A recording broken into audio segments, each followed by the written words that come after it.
बुढी ऊ चाहिँ मेरो बच्चा बेलादेखि एकदम मिल्ने साथी तर तिमीले चिन्दैन नमस्ते नमस्ते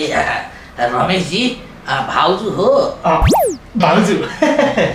अनि जादवजी यतिका वर्षपछि केही खबर नगरी एक्कासी आज खबर गर्नलाई तपाईँको नम्बर मसँग थिएन हो ऊ बेलामा 3 वर्ष अगाडि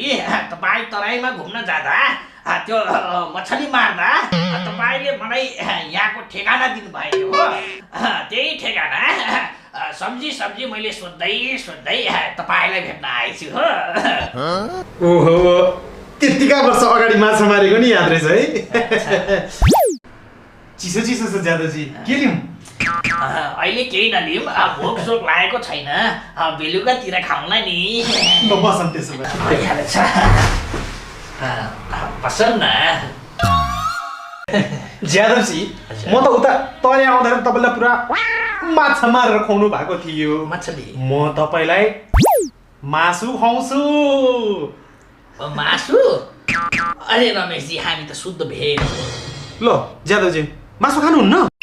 अनि त्यो बेला त माछा त खानु पर्थ्यो त तपाईँले अनि त्यो बेला माछा खाए थियो अहिले हामी शुद्ध भेज हो हामी भेज मासु मात्र खान्छौँ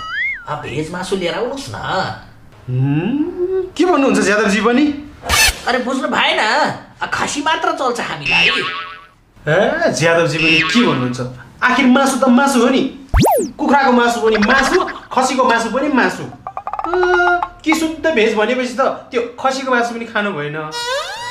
अरे रमेशजी तपाईँले यही मेरो कुरो बुझ्नु भएको छैन यता सुन्नुहोस् अब खसीले के खान्छ घाँस खान्छ तरकारी उर्कारी खान्छ हो